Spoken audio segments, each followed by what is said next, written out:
Michael Jai White, l'un des hommes les plus durs et les plus redoutables de l'histoire d'Hollywood. Grâce à une vie entière passée à perfectionner les arts martiaux chinois, il a réussi à s'imposer dans le monde impitoyable du cinéma américain. White possède une méthode d'entraînement unique et c'est d'ailleurs ce qui l'a rendu si mémorable pour le public.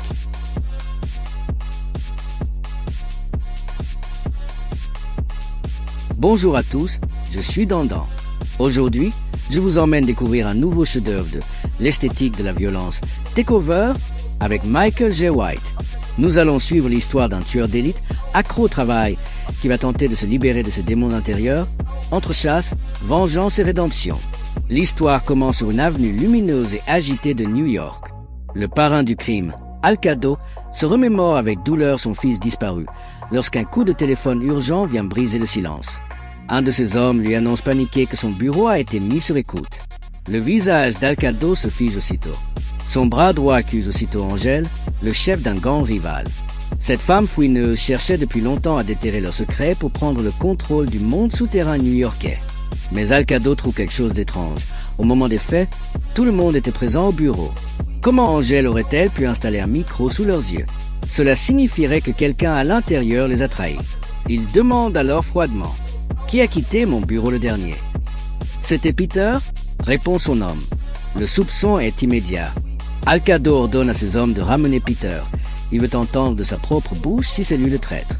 Pendant ce temps, Peter, complètement inconscient d'être recherché, assiste à une réunion des accros au travail anonyme. Il raconte à voix haute son passé. Il avoue être obsédé par le meurtre, au point d'en avoir négligé les gens qu'il aime. Aujourd'hui, il veut changer, arrêter de tuer et quitter le métier de tueur à gages pour mener enfin une vie normale. Après la séance, Peter se rend à Chinatown. Il adore le tofu puant de la vieille Madame Liu. Mais au lieu de déguster son plat préféré, il reçoit un coup derrière la tête et s'évanouit. Lorsqu'il reprend connaissance, il est dans un entrepôt abandonné. Face à lui, un colosse connu sous le nom de Death, le plus redoutable des hommes d'Al Qaado, mais aussi un ami de longue date. Death a reçu l'ordre de ramener Peter de force. Ignorant la raison de cette arrestation, Peter plaisante comme si de rien n'était. Death, irrité, l'accuse de trahison. Peter croit d'abord qu'il lui reproche simplement d'avoir raté son match de football 2 ans plus tôt. Mais lorsque Death lui demande de rendre les informations, Peter réalise que quelque chose cloche. Un de leurs hommes active alors un lance-flamme et Peter comprend qu'il est dans une vraie situation de mort. Pour survivre, il doit se libérer, sinon il finira rôti vivant. En quelques secondes, le tueur légendaire reprend ses réflexes. À main nue, il neutralise toute la bande avec une précision redoutable. Mais en frappant trop fort, il assomme même Death. Dans une scène presque comique, il lui demande: « T'as mal ?» Death, stoïque, répond: « Ce n'est rien. » Il attrape alors le lance-flamme, chauffe son couteau et cautérise sa blessure en pleine tête, laissant échapper une odeur de viande grillée. Peter, abasourdi, ne comprend toujours pas pourquoi on l'accuse d'être un traître. Death, persuadé qu'il ment, lui crie que tout le clan le recherche. Mais avant qu'il ne puisse en dire plus, Death s'effondre, inconscient. Peter en profite pour appeler le 911, récupère son chapeau et sa veste, puis quitte calmement l'entrepôt. Peter entre dans un bar. Dès qu'il pousse la porte, tous les clients se tournent vers lui, intrigués par son allure. Derrière le comptoir, la patronne, Mora, le fixe d'un air glacial. Peter croit d'abord qu'il a oublié de fermer la porte et baisse les yeux pour vérifier. Gêné, il s'approche du comptoir, commande un verre pour se remettre de ses émotions. Mais Mora retire le verre de ses mains avant qu'il ne le saisisse. Entre eux, l'atmosphère est tendue. Peter et Mora ne sont pas de simples connaissances. Ils sont amants, mais leur relation est en crise. Peter tente d'amadouer Mora avec son charme et quelques paroles douces, espérant qu'elle lui pardonnera.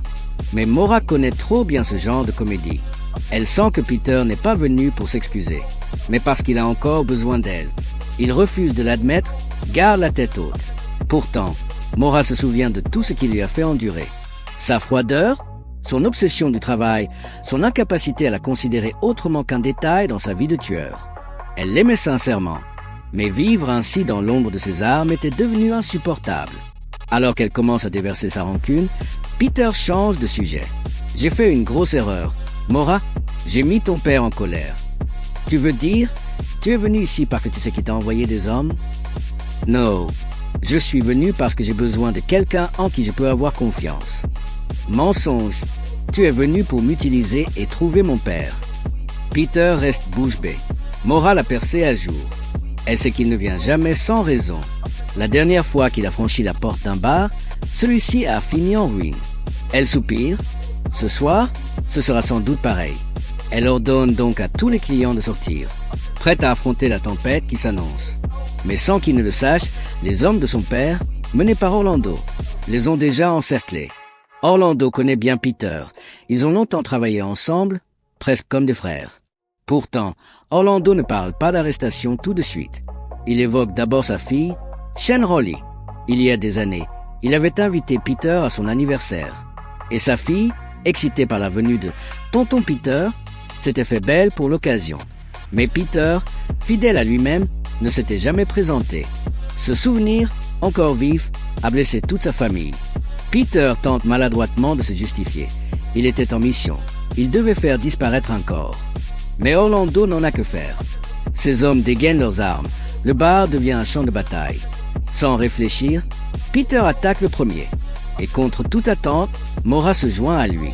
Les deux combattent côte à côte, se couvrant mutuellement, comme s'ils n'avaient jamais été séparés. Les balles sifflent, les tables volent, les bouteilles explosent.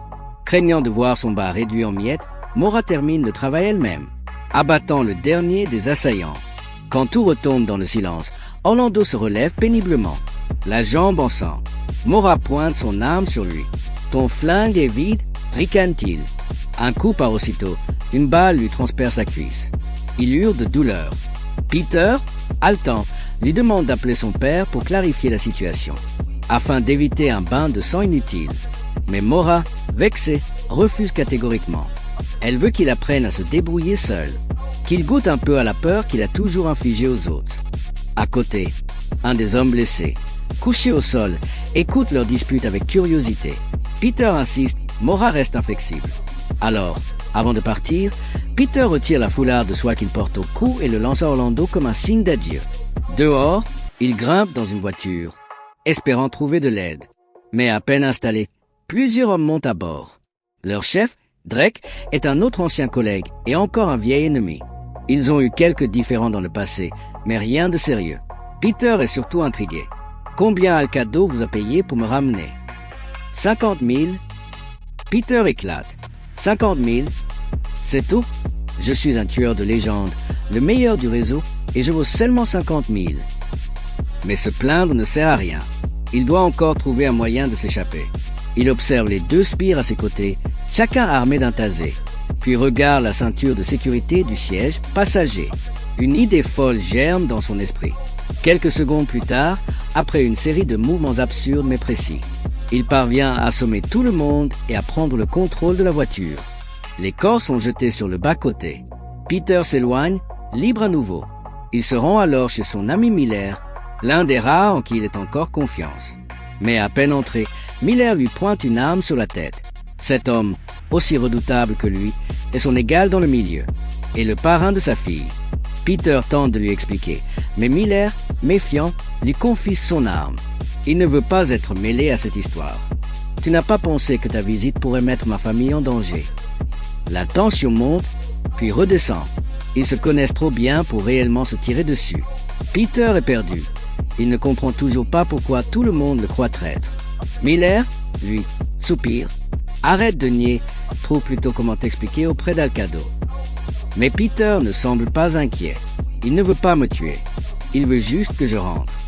Miller lève les yeux au ciel. Tu ne changeras jamais? Et les deux hommes en viennent au point, déversant des années de rancune et de fraternité dans une bagarre sans fin. Leur combat est brutal, presque absurde, interrompu seulement par la sonnerie d'un téléphone. C'est la femme de Miller. Elle entend son mari halter et croit qu'il est avec une autre femme. Paniqué, Miller passe le téléphone à Peter pour se justifier. Mais à peine a-t-il raccroché que les deux replongent dans leur bagarre, plus féroce encore. Au milieu des coups, Miller crache sa vérité. Après tout ce qu'on a vécu, je t'ai toujours considéré comme un frère. Ma famille t'aime. Ma fille t'attendait à son exposition scientifique. Elle regardait la porte, espérant te voir entrer. Mais tu n'es jamais venu. Peter se tait. Honteux. Il comprend. Trop tard, tout ce qu'il a détruit. Après avoir quitté la maison de Miller, Peter se dirige instinctivement vers chez Maura.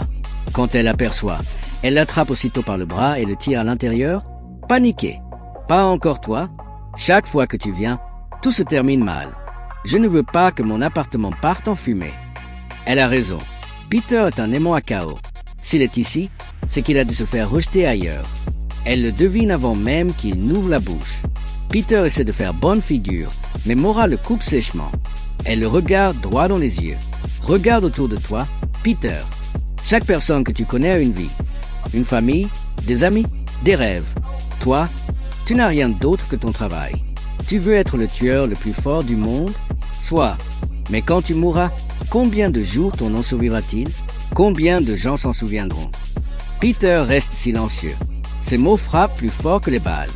Il veut répondre, mais soudain, une aiguille se plante dans son cou. Une seringue. Il perd connaissance immédiatement. Quand il se réveille, il est à nouveau dans une salle de réunion des accros au travail anonyme. Les gens autour de lui l'écoutent parler. Puis, sans prévenir, tous dégainent leurs armes et le visent. Peter sursaute et se réveille brusquement. Ce n'était qu'un cauchemar. À côté de lui, Maura rit doucement. Incroyable, le grand Peter, tueur sans émotion, qui fait des cauchemars. Peter ne répond pas. Il soulève la couverture, découvre qu'il est en sous-vêtements et se rhabille rapidement. Il jette un regard malicieux à Maura. « Dis-moi, pendant que j'étais inconscient, tu m'as fait quoi, exactement ?» Maura rougit, cherche une réponse. Mais avant qu'elle ne parle, la porte explose. Une bande d'hommes armés entre en force. Leur chef, arrogant et provocateur, fixe Peter avec dédain. Encore des envoyés d'Al-Cadeau. Maura, d'abord sur la défensive, recule lentement. Peter pense qu'elle va l'aider. Mais il la voit se tourner vers un tiroir, en sortir des menottes. Et il comprend mal ce qu'elle prépare. Les hommes chargent. Tout bascule en une seconde. Le caractère de Maura est particulier. Quand on ne la provoque pas, elle peut être douce comme un chat.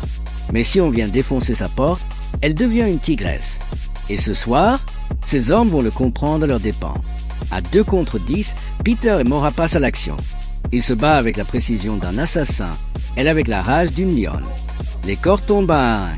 En quelques minutes, plus aucun ennemi ne tient debout. Peter se tourne vers elle, haletant. Il comprend à présent que Maura ne l'a jamais cessé d'aimer. Et elle réalise, elle aussi, qu'elle ne l'a jamais vraiment oublié.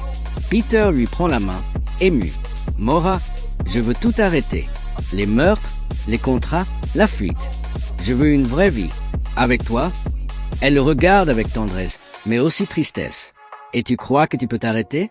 Que tu peux renoncer à ce que tu es? Te battre, c'est ta drogue. Même si tu le voulais, saurais-tu seulement pas recommencer ?» Peter baisse les yeux. Elle a raison. Alors, Maura sort son téléphone. La première étape pour changer, c'est d'appeler mon père. Tu dois tout lui dire. Clarifie la situation et on pourra enfin recommencer à zéro. Pendant ce temps, de l'autre côté de la ville, Al-Cadeau explose de colère. Ces hommes, pourtant aguerris, se font éliminer les uns après les autres par Peter. Bande d'incapables, vous êtes censés être mes meilleurs soldats et vous n'arrivez même pas à attraper un seul homme. Mais avant qu'il ne puisse frapper quelqu'un, son téléphone sonne. C'est Maura. Papa, écoute-moi. Peter est ici, avec moi. Il veut te parler, régler cette histoire. Al-Cadeau serre les dents. Amène-moi ce traître. Nous parlerons en face à face. Peter comprend que s'il y va, il risque de ne plus jamais en revenir. Mais il n'a pas le choix. Car malgré tout, il aime cet homme comme un père. Autrefois, Al-Cadeau l'avait recueilli dans la rue, quand il n'était qu'un vagabond mourant de froid. Il lui avait donné un toit, un foyer, une famille. Et plus encore, il lui avait promis un avenir. Al-Cadeau avait même prévu de lui confier sa fille et son empire. Mais maintenant, il se sent trahi. Peter lève les yeux, sincère. « Je n'ai jamais trahi cette famille. Je ne sais pas qui a placé ce micro, mais ce n'est pas moi. J'aime cette maison. J'aime ta fille. Et je n'ai jamais voulu faire de mal à personne. » Il marque une pause, puis ajoute « blessé. Mais je me sens trahi aussi.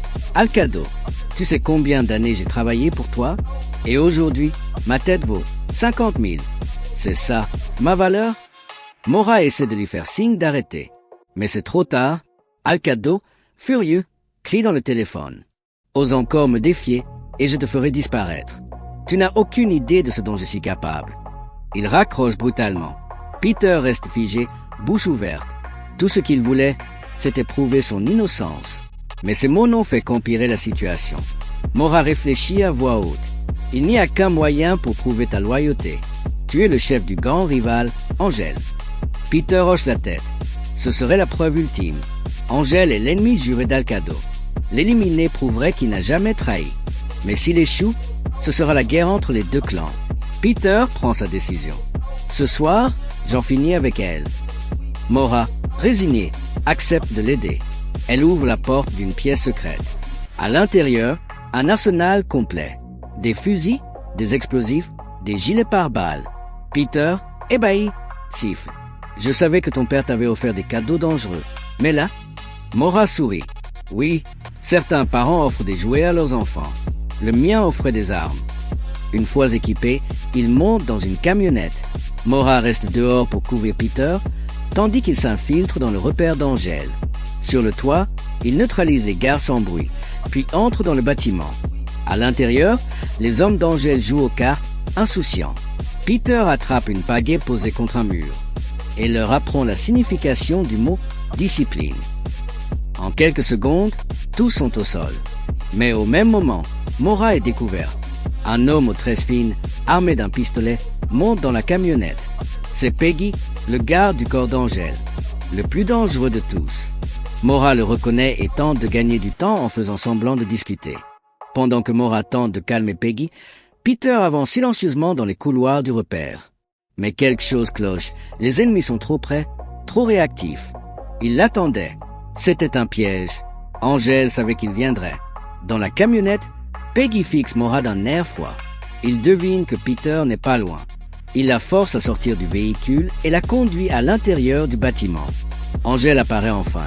Calme, charismatique, redoutable. Il regarde Maura avec mépris. Je me demandais quand la fille d'Alcado viendrait se mêler de nos affaires. Ton père et moi avons toujours vécu en paix, parce que chacun connaissait ses limites. Mais ta présence ici, tu viens de rompre l'équilibre. Maura garde son sang-froid. Pas pour longtemps, parce qu'après ce soir, ton gang n'existera plus. Angel la dévisage. Quelle arrogance! Tu crois que ton petit ami va me tuer? Elle esquisse un sourire. Je n'ai pas besoin d'y croire. Je le sais. Et en effet, Peter surgit au même moment. Il a déjà éliminé la moitié des gardes. Son tir est précis, son regard glacial. Les hommes d'Angel tombent les uns après les autres. Mais Angel, imperturbable, ordonne à Peggy. Va t'occuper de lui. Peggy s'avance. C'est le meilleur combattant d'Angel, une machine de guerre. À peine entre-t-il dans la pièce qu'il tire. Peter est touché à l'épaule. Il se met à couvert, respire profondément, puis lance une grenade aveuglante. Une explosion. La fumée envahit la salle. Angel en profite pour frapper Maura, la projetant contre un mur. Peggy, désorientée, chancelle. Peter bondit et l'attaque avec une série de coups fulgurants. Les deux hommes s'affrontent comme deux bêtes sauvages. Leur corps claque contre les murs, le sang jaillit. Peggy est rapide, brutale. Peter vacille, mais tient bon. Il finit par lui arracher son arme et lui assène un coup décisif. Peggy tombe. Peter se tourne vers Maura, épuisé, prêt à l'aider. Mais soudain, derrière lui, Peggy se relève. Il n'était pas mort. Peter n'a pas eu le temps de réagir. Un coup violent le projette au sol. Cette fois, la rage prend le dessus. Il saisit Peggy par la gorge, le frappe encore et encore jusqu'à ce que tout s'arrête. Peggy s'écroule, inerte. Angel, lui, a immobilisé Maura. Il la serre à la gorge. Ton père aurait dû te garder en laisse.